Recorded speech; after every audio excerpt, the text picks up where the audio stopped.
Today, I want to start by thanking all of you, Vision Total Football Kenya soldiers. We are all foot soldiers and we are dedicated to the cause and to liberate our Kenyan football. I know I do not thank you enough, and please accept my apologies for that, because without you, this channel would not have been what it is today. Our channel is growing.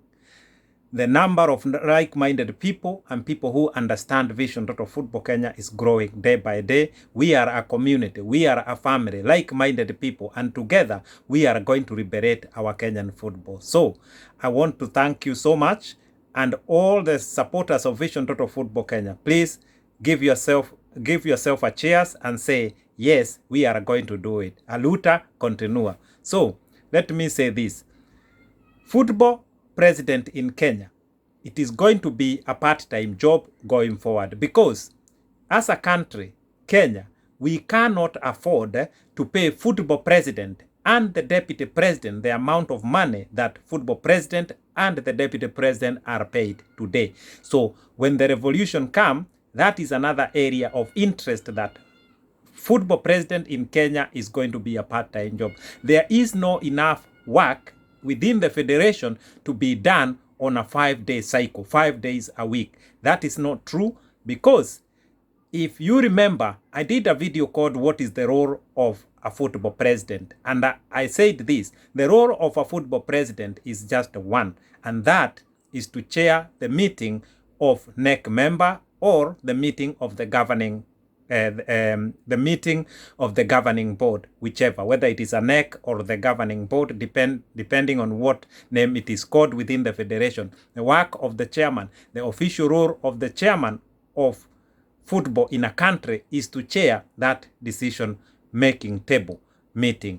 Therefore, the rest, I keep saying, they are hobbies and they are not part of what any football president is paid for. That's why they come under a title called ambassadorial role. So the president want to go there to be an ambassador of football, to receive the Starlets coming home. The president want to go there to watch Kenya Premier League signing their sponsorship deal. Those are ambassadorial role. The chairman want to go to Mombasa to see Governor Joho opening uwanja wa Bunzi, Mwana Joho, something like that. Uwanja wa Bunzi Stadium in Mombasa. All this kind of stuff, these are ambassadorial role, and these are, some of it comes under hobbies. So as Kenyans, we should not be using public money to fund these kind of activities. And I'm not saying this just because Nick Mwendwa is the president. Even any other president, the past and whoever will come in the future, they should do the football president job as a part-time job. Therefore, Kenya as a country can save money, and that money can go to the places where it is most needed, like paying the Starlets, funding youth football in the country. Those are the places where money is needed. And going forward, hostility measure is a must within the federation. Remember about the AFCON, where we had FKF officials actually abusing office. Yeah, going to Egypt and being paid while watching football in Egypt. That is not part of their official duty, and we need to eliminate emotions here. We need to be clear that the role of a football president does not involve traveling with the team or going to watch the team. There's nothing wrong with a football president doing that, but he or she cannot be watching Harambee Stars playing, yeah, while the public money is paying for that. That is wrong. And I have already analyzed this role of the football president very well. I know that the supporters of Vision Total Football Kenya understand exactly what I'm talking about. To me, we cannot have a situation where a football president has almost nothing to do in the country and is being paid the same money as the president of the country, Uhuru Kenyatta. This is wrong, and this is again an abuse of public fund, because football federation is just one federation within so many other federations in the country. Therefore, this is going to be a part-time job. Believe in me, believe my words. I know what I'm talking about. There is no enough job for a football president to do for 5 days a week. There is a lot of idleness in that office, and this is going to change. Now, going forward, growing Kenya's football economy should be a priority. We cannot continue to have football that has no money. We cannot have continue to have football where players are not paid enough, where coaches are not paid enough, where the federation is operating at a bankruptcy level for so many years. This is wrong, and this is why I'm saying we must start looking on hostility measures. We must start looking avenues of growing our football economy. But that, as I say, is part of Vision Total Football Kenya. All the stuffs I'm talking about, one by one, they are a part of Vision Total Football Kenya, of what will happen to our football in Kenya. So there is hope to come. But like I keep saying, solution number one for our Kenyan football is to disband the current football governing body. This has been a true saying, and it is not a saying, it is a true action that is going to take place. We have been saying this for the last many years. Even FKF officials know this, that we are saying that the first part of the revolution, the first part of the solution to the problems affecting our Kenyan football is the disbandment of Football Kenya Federation. Whether the elections would have been done, whether it will be normalization committee that would have been formed, that to us does not matter. Whatever is there will be broken, will be disbanded, because this is the only way Kenya is going to achieve, her success in football. Now, like I said, hostility measures are a must going forward for our football in Kenya. It is so sad to see Starlets having to sell sanitizers and all of that to make ends meet. These are girls who play for our national team. These are our national heroes. And that what they have to do now is to sell sanitizers to make ends meet.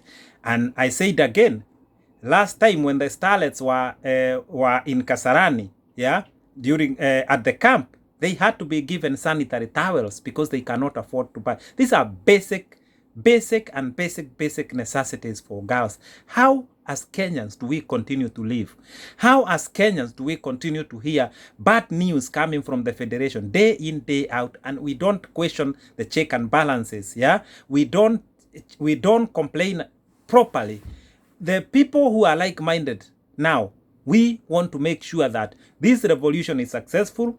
The struggle for our Kenyan football will be successful, and this is a war. This is a battle. This is a war by its own right between the cartels who don't want to change in our Kenyan football, who want the status quo to remain, and the revolutionists who want football in Kenya to become what it should have become many, many years ago. The Greek philosopher, Socrates, who died in 399 years, BC, said that an examined life is not worth living. What does this tell us Kenyans? What should we learn from this philosopher is that you cannot continue to live a life where you accept everything, where you don't question things. We have a free mind. We need to think. We need to question things. We need to get answers. So wherever we have a problem, let us eliminate this culture of just accepting everything and moving on. This is what is destroying our country. This is what has destroyed our football, because so many red flags have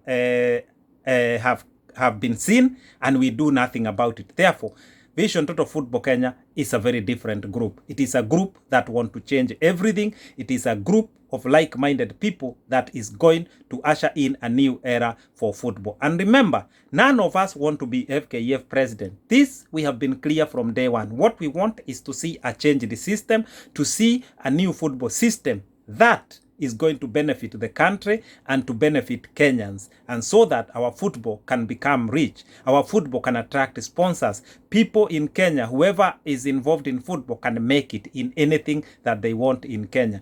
Our country is not that poor. Our country is a serious economy. Therefore, why is our football why is our football like it is? It makes no money. The only thing we wait is begging from FIFA and even the KEFWA, the Kenya Football Welfare Association. They can only survive by begging a body from Holland, which is called FIFPro. That's a global union for professional football players. Until they give little money to the Kenyan body, then it can see what it can do for our Kenyan players. And this, for now, it is okay. But going forward, we must say, even as Kenyans, we should be able to build our our football players union to be strong. Yeah, why can a country like Kenya not even contribute or help Somalia's players welfare union, or Burundi, or small other countries? Why do we always expect to be given and we never give?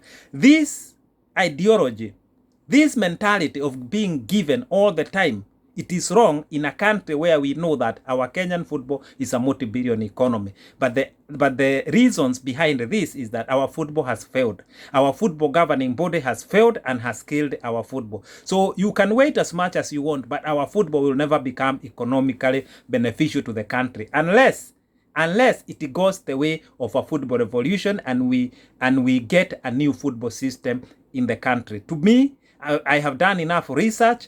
Like I have been saying for the last 7 years, I have done everything that Kenya require to grow its football and to grow its football economy. And behind me are so many people who are like-minded people at the grassroots, all over the country, people who understand what is Vision Total Football Kenya. Therefore, I'm saying this: Vision Total Football Kenya is going to usher in a new era of football in Kenya through a football revolution where every Kenyan is involved. It is not an issue of just me and 2 other people or so. All Kenyans must be involved. All villages must be involved. All counties must be involved. Kenyans must own the football revolution. Kenyans must own Vision Total Football Kenya. This is the only way forward, because that body, that body that I'm talking about, that a new football governing body is going to be created in Kenya. It is not up to FKF. It is up to Kenyan people. And if FKF resists, it is resisting 50 million Kenyan people. And that is not going to be possible. That's why I'm saying, Kenyans, this is your revolution. Kenyans, this is your and mine and all of us together. It is our revolution. It is our fight. It is our struggle to make sure that our football is liberated. Just like Constitution 2010, when it came, there were people who are resisting it. Today, people are benefiting from it. This is the same way we are going to go. 2, 3, 4, 5 years down the road, people are going to see, Kenyan people are going to witness what I'm talking about, that our Kenyan football is a multi-billion economy. And we must change it. We cannot wait for another generation to come and go through football in Kenya while it's still under FKF and complain the same we are complaining. The same those who are before us, like alleged Joe Kadenge, were complaining. We cannot wait for the coming generation to go through this same path. No. There are sometimes a group of people in a generation that are called to fight a war. Please, you are one of them. You are a foot soldier. We need you. Kenyan football need you more than ever. Let us fight this battle. Let us liberate our football. For me, for yourself, for our families, and for generations to come. And I want to say one thing. People keep asking me a lot of things about English football. I want to say this. I live very close to Wembley Stadium. But I have said there will never be anything on our channel in regard to English football. Our dedication and our channel is dedicated to Kenyan football. Kenyan football is what we need to solve the issues. Kenyan football is what need to be liberated. There's no point of me going to channels and marketing English football. We believe in Kenyan football. We believe that the future of our youth is in Kenyan football. But how will that happen? That can only happen when Kenyan football is changed through a football revolution, a peaceful football revolution. We are a peaceful people, but we believe that Kenyan football cannot change unless through a football revolution. Once again, I want to thank you for supporting Vision Total Football Kenya channel and for understanding the ideology of Vision Total Football Kenya and knowing that Vision Total Football Kenya belongs to you. Vision Total Football Kenya belongs to Kenya. We are going to achieve what we set out to do. We set ourselves on this road. We set ourselves on a quest to liberate football in Kenya and to struggle and to accept whatever it takes so that we can liberate our Kenyan football. Have a good day. I live in peace. I'm gone.